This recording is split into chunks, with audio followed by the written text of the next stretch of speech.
Bueno muchachos, vamos con la siguiente parte del tutorial. Ya una vez que definimos la tabla, capturamos los resultados, falta analizar la información. Nos vamos a estadísticas, DOE otra vez, factorial y ya nos aparecen marcadas más opciones. ¿Se acuerdan que al principio no nos aparecía la primera? Ahora ya aparecen varias. Lo que vamos a hacer es analizar diseño factorial. La respuesta siempre es la variable numérica o la que tiene la información que surge después de hacer las combinaciones. En este caso, pues es la variabilidad que es la respuesta que está en la C7, ¿verdad? Le damos aquí. En esta parte, nos vamos a la parte donde dice gráficas. Ponemos esta que es bien importante, que se llama Pareto, y esta que se llama 4 en 1. Ahorita vamos a ver por qué es muy importante Pareto, ¿verdad? Le damos a aceptar y le damos a aceptar aquí. Lo primero que tenemos que hacer es analizar la gráfica de Pareto. Si se fijan en esta gráfica aparece una línea de color rojo, ¿sí? Y aquí aparecen los factores, que en este caso el primero era la temperatura y la segunda era la vida del componente, si era nuevo usado, y aquí es la combinación, ¿verdad? Aquí vienen las escalas o los promedios de cómo estuvo la información y viene una línea roja. ¿Qué significa la línea roja? La línea roja nos va a decir qué factores son significativos. ¿Cómo vamos a ver si son significativos? Si esta línea, si alguna de estas barras toca o atraviesa la línea roja, significa que es significativo.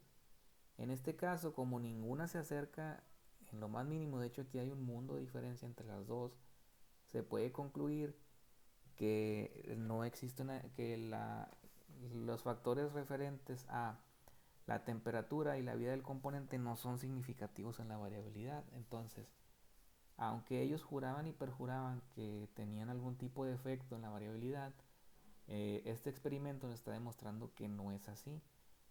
Conclusión, no importa qué variabilidad, si el componente es nuevo o viejo, ni qué temperatura lo corras, la variabilidad a largo plazo va a ser la misma. Aunque aquí veamos que de repente hay un 3, un 34, un 15, a largo plazo van a ser iguales. Entonces esa sería la conclusión referente a el resultado de este experimento. En este caso ahí se concluiría eso y ahí se terminaría. Ahora, ¿qué hubiera pasado, por ejemplo, si la letra A y B hubieran tocado o pasado la línea roja? Tenemos que encontrar la mejor combinación y ver los resultados o cuál es lo máximo que podemos obtener. Ahora, para poder hacer eso, suponiendo que hubiese sido significativo, nos vamos aquí en estadísticas, le damos DOE, otra vez factorial, y le ponemos gráficas factoriales, ¿verdad? Ahora vamos a seleccionar estas tres, le vamos a dar en configuración, vamos a poner respuesta, y vamos a poner en este caso las que fueron significativas.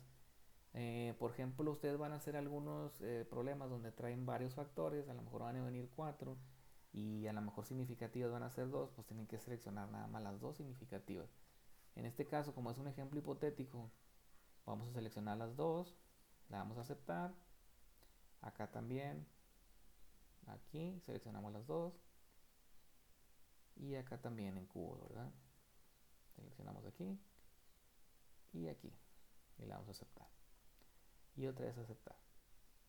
Y nos aparecen estas gráficas. Estas gráficas son muy importantes porque vamos a ver primero la de cubos. La de cubos nos dice qué combinación, bueno, cuáles son los valores que voy a obtener si realizo ciertas combinaciones. Por ejemplo, si yo corro el experimento a una temperatura de 60 con un componente nuevo, o sea, aquí está en el eje Y, yo debo esperar una vida promedio de 15. Si yo corro una temperatura de 60, que era el alto, con un componente de 100 horas, lo máximo que voy a esperar, o en promedio voy a esperar 34 de variabilidad, 34 ohms. Y así sucesivamente se lee la gráfica, ¿sí?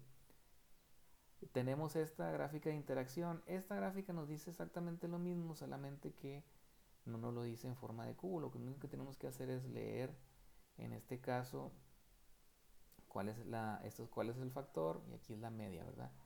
Y aquí aparece el otro factor, es la única diferencia. O sea, este y esta son exactamente iguales, nada más que está graficada en diferentes superficies, no en superficies, sino de diferente manera, ¿sí? Y tenemos la gráfica de efectos principales, ¿sí?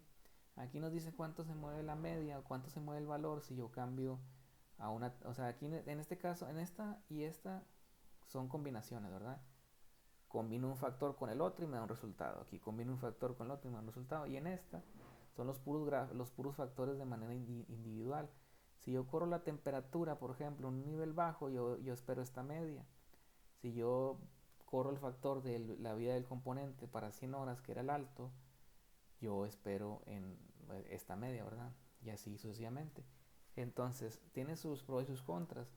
Estas dos son cuando yo quiero combinar diferentes factores y esta es cuando quiero ver la respuesta de un solo factor de todo el experimento sin combinarlo con el otro. Entonces, de acuerdo a lo que ustedes vayan a utilizar, es el tipo de gráfica que ustedes vayan a ver. Yo les recomiendo, en caso de que sea significativo, adjuntar nada más la gráfica de Qs para ver cuál es la combinación. Si yo quisiera minimizar la variabilidad, mi mejor combinación va a ser esta, ¿verdad? Porque tiene el valor más pequeño. Correrle una temperatura de 15 con un componente neo, que el 15 viene siendo menos menos. Entonces el menos menos me da un valor por medio de 3 y sería mi mejor opción.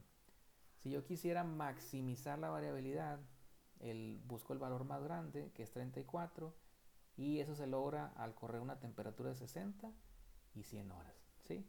Entonces no hay un criterio establecido de que tiene que ser más, más, menos, menos, ¿verdad? El mismo problema les va a decir, o tienen que definir de acuerdo al problema, si quieren mayor o menor variabilidad.